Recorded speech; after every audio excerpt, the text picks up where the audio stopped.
We were hit by sniper fire, rocket propelled grenades. We were hit by PKM. That's hit by a big machine gun, isn't it? Yeah. PKM hit us for one of the flanks. Yeah. And that's eventually what I got shot with. Right.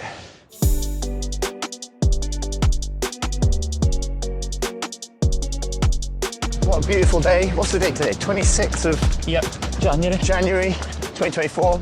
Chatelherault Park? Yeah, Chatelherault Country Park. Chatelherault Country Park with my man Mike Duffy on run number 2 for Run Talk Resilience. Hi Mike. How you doing, all right? Yeah, you're right. Thanks for doing this. No worries at all. So, Mike, tell me about yourself. Who are you and how are we here? So, my name is Michael Duffy, obviously. I was a former section commander in the British Army. Yeah. I served for a total of 15 years. And my career came to an abrupt end through a bad injury while fighting the Taliban in Afghanistan. And for me, it's been a long journey back from that injury. Now I do talks and I go to certain events and speak about my journey from injury to now. So this could be a walk run. Yes, it definitely will be. And it'll become clear why as Mike tells his story. But he's got a good excuse. So my story starts 2001 when I joined the military. I joined originally King's Road Scottish Borderers, but they amalgamated obviously with the Royal Scots. Yeah. Became One Scots. But before that, when 9/11 happened, I was in training, and I always remember the section commander at the time saying the world's got to change, we'd be going to war. Yeah. That didn't mean much to me. It's like 19. You're 19 years old, right? So at that point, Iraq kind of happened as well, and I'd served various tours in Iraq, Northern Ireland. But I was desperate to go to Afghanistan and experience that. Yeah. Completed the tour in 2010, and when I finished there, come back, promoted to corporal, which I'd always wanted to do as well. Yeah. Section commander, leading men in battle, is one of those things. So you're an infantryman. Yeah. So leading, tip of the spear, leading soldiers on the ground in a platoon. Section commander leads 8 men. Yes. So at that point we went to Afghanistan and deployed as part of a brigade operations company. When was that? 2012. 2012, okay. Yeah. So the brigade operations company was quite a kind of pivotal role at that time. So they were designed to go out and basically hunt down the Taliban. Yeah. Give them a bloody nose wherever they were. So we did that. Most of the operations were strike operations where we were flying in helicopters and landing and striking the compounds. Yeah. So it was excellent. It was a great job. We were doing really well. Yeah. And then November 17th, it all changed. We'd been striking compounds, working hand in hand with the Afghan army. And as we did that, we were caught in a complex ambush. And I was shot twice during that complex ambush. So what was the operation and how did it start? So we had been part of a screen off to one side where we were going to disrupt movement of the Taliban while the Afghan army carried out strike operations in our part of Nadi Ali. Nadi Ali in Helmand, yeah. So as we'd done that, we're basically striking various compounds, clearing out the compounds, and the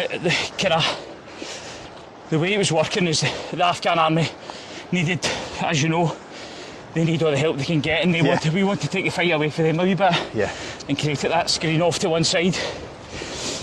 As the guys were carrying out their operation, we'd been hitting these compounds, and we went to various compounds that morning, and we got a bit small arms fire, RPG fire, the usual. But this ambush that we got caught in was different. They planned it meticulously with the looks at it. We were hit by sniper fire, rocket propelled grenades.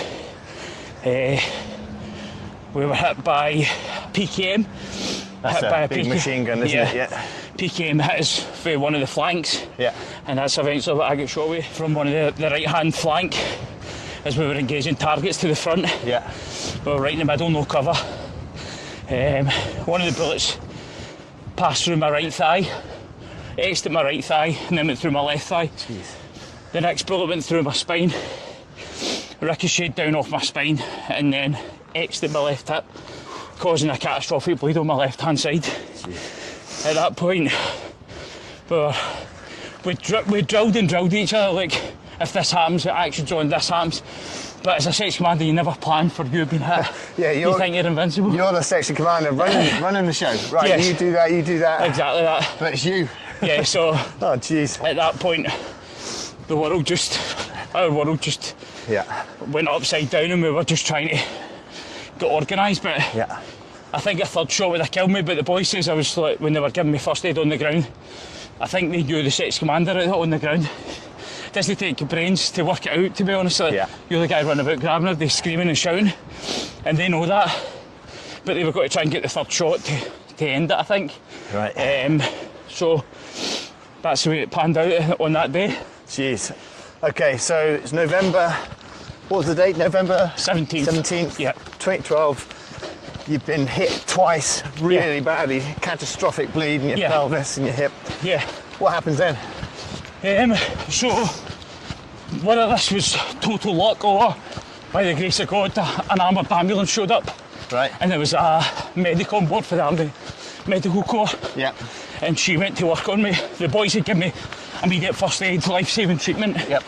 But obviously you need to take it to another level where she's going to extend that.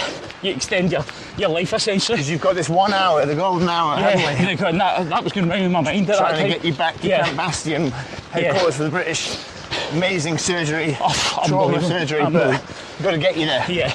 Alive. So she was trying to do that, and she did it. She was outstanding. Yeah. Just packed out the wound, managed to stop the bleed, and stabilised me enough until the heli came in. Yeah. But the interesting part of that story is the heli was inbound, and the Taliban knew that. Yeah. So they were waiting and it coming in, and they were heard on the radio saying, as soon as it comes in, we're going to shoot out the sky. Yeah. So we got wind of that. Interpreter told me while I was obviously getting treatment. So we passed it down the line and make sure that we get to another heli landing site. Right. So the Taliban know the drills of us. Yeah. Helicopter, a MERT, medical basic ambulance. Yeah. Mini hospital in a Chinook. What a service it is. With doctors and nurses and everyone on board to pick you up, but they know it's coming, so they'll try and shoot it down. Probably hit it with an RPG as it came in. Big prize. Yeah, so that was a worry. So the boys on the ground arranged for an alternate heli landing site, which they did, and got me there. I just remember coming out the armoured ambulance. I think it was a Warthog that got us there. A Warthog, yeah. Yeah, but I remember the journey there in the back. So I had bullet holes all over me, so I couldn't get comfortable in any position. Yeah. And I was getting rocked about, falling off the side because we were getting down ditches and it was going. I shouldn't laugh, but in the back I was like, what the fuck is going on? Yeah. I'd be shot. But my biggest fear of that is like when they were just going for it. I thought we were going to maybe hit an ID or something. Hit a roadside bomb or a pressure plate or something. Yeah. So, but they managed to get me there, and I just remember the back doors opening up and the sunlight coming in, and I was on the stretcher, and the boys, I could see the MERT team coming off, and they were like running across. I just remember one of the boys who was in my section was holding my hand on the way in, and I was talking to him, and he's like, I'll see you later, and he's just like, and I just remember kind of glancing over there, and they were getting back into the gunfight. And I was just like to myself, like, wow, like these guys, I'm like relatively safe now. I'm getting on that MERT, I'm going back to Bastion to get treatment, and little did I know my section are still kind of fighting in a battle. It's just, it just didn't sit right with me. How did it make you feel? It just didn't sit right with me because I was just like, as a section commander, like, and the section commanders will know, like, you're a control freak at times where you just want to be in charge of every part of your section's destiny and you want to control it. But obviously if you're not in the fight, it's just the way it goes. But It was a hard one to take because then we go straight into the operating theatre before I get knocked out. My ears were still ringing for the gunfight, and I just kept thinking about the boys. Yeah. At what point in the plan are they now? What are they doing? What doors are they kicking in? So that was going through my mind then. Boom, knocked out, and then that was it. You got a picture of you, haven't we? Yeah. Getting put on the back of the Mert, is that right? Well, that was us putting somebody else on the back of that picture. Yeah, okay. So you got a picture of you, or a picture of someone else going on the back of the Mert, but you can imagine what it was like for you. That picture's a really strong picture for me because the boy, that was Afghan as well, and putting the boy in the back, he was badly injured, but he survived. Yeah. So that picture kind of stands out to me because I was part of his recovery. Yeah. And then later down the line, I'm on the same recovery path. Doing the same thing. So I think it's quite striking, Michael, that your mind wanted to be, well, you wanted to be back in the fight. Your responsibility. Yeah. Your reaction wasn't, thank God I'm safe. It was like, damn it, I need to be back with the boys. I've let them down. That is a feeling that goes through your mind. So like strange that you become a liability in section. But the guys on the ground, I knew how capable they were. Yeah. And the two IC that stepped up, he actually got a mention dispatches that day. Oh, brilliant. For his actions. And the boy that kind of ran out into the bullets to help me as well. He never got the medal that he deserved, but for me, I think his notice that he gets is like, I can stand and tell what he done. Yeah. So that probably beats a medal. Yeah. You can say that he was part of your life to him. And he was at my wedding like 2 years ago, and I just looked across and I was like, wow, what a journey. Thank you.